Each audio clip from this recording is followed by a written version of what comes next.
بعض اوقات ہم لوگ روزی کمانے کے عمل کو دین سے باہر کوئی عمل سمجھتے ہیں، جبکہ ترمذی میں روایت موجود ہے، حضور نبی رحمت صلی اللہ علیہ وآلہ وسلم نے ارشاد فرمایا التاجر الصدوق الامین مع النبیین والصدیقین والشہداء، سچا تاجر جو امانت دار ہے وہ نبیوں کے ساتھ، صدیقوں کے ساتھ اور شہیدوں کے ساتھ ہوگا، اور جو محنت مزدوری کر کے کماتا ہے الکاسب حبیب اللہ، جو کسب کرتا ہے، محنت کرتا ہے، مزدوری کرتا ہے، کتنا بڑا اعزاز ہے کہ اللہ کا حبیب قرار پایا۔ تو رزق کمانا یہ ہمارے دین میں عین عبادت ہے۔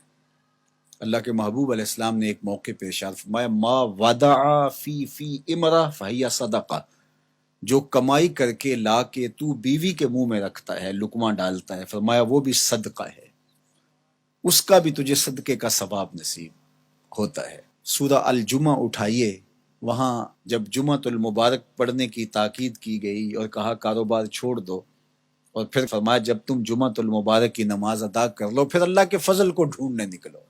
اللہ اکبر، تلاش رزق میں نکل پڑو، یہ اللہ کا فضل ہے۔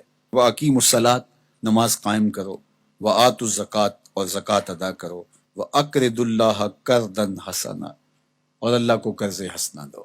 کیا کرم نوازیوں کے رنگ ہیں، خود دے کے اور خود کہتا ہے کہ مجھے قرض دے دو، اور پھر فرمایا کہ میں اس کو لٹاؤں گا بھی، ایسے نہیں کہ جتنا تم نے دیا میرے دیے سے دیا اور پھر میں تمہیں اس کو لٹا دوں گا، کہا دگنا کر کے لٹاؤں گا۔ اللہ اکبر۔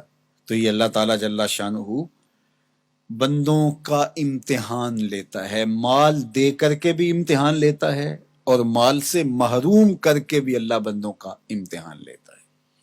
کامیاب ہونے والے جب محرومی مال ہوتی ہے پھر بھی کامیاب ہوتے ہیں، اور اللہ کے بندے جب ان کو دولت دی جاتی ہے تو اس میں بھی وہ کامیاب ہوتے ہیں، اور جو ناکام لوگ ہوتے ہیں وہ کسی حالت کے اندر بھی خوش نہیں ہوتے۔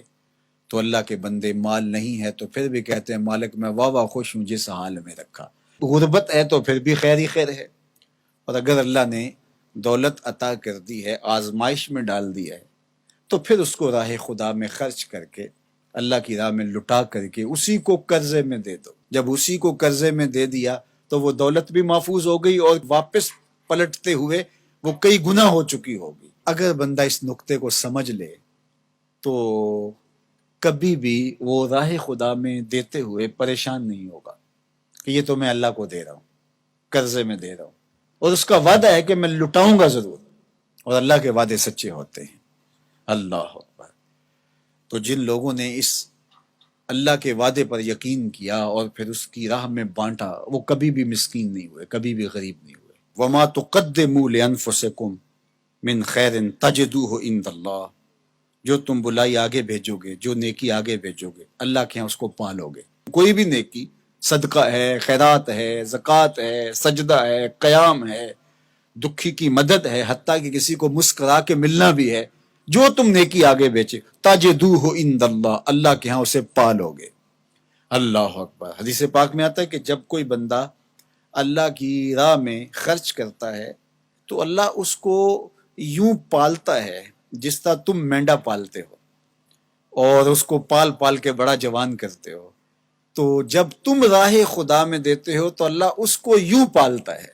اور قیامت کے دن جب بندہ دیکھے گا ان لوگوں کے صلے کو جنہوں نے آگے بھیجا تھا اور اب صلہ پا رہے ہیں، تو وہ بڑا پچھتائے گا، کاش کہ یہ سودا میں نے بھی کیا ہوتا۔ سورہ الفجر کے اندر اللہ تعالیٰ نے ارشاد فرمایا، وہ کہے گا یا لیتنی قدمت لحیاتی، کاش میں نے ساری زندگی ہی آگے بھیج دی ہوتی۔ یا لیتنی کے اندر اس کا جو افسوس ٹپک رہا ہے، وہ کہے گا ہائے افسوس، ساری زندگی اس آخرت کی زندگی کے لیے گزار دی ہوتی۔ لیکن اس دن پھر پچھتانے کا کوئی فائدہ نہیں ہوگا۔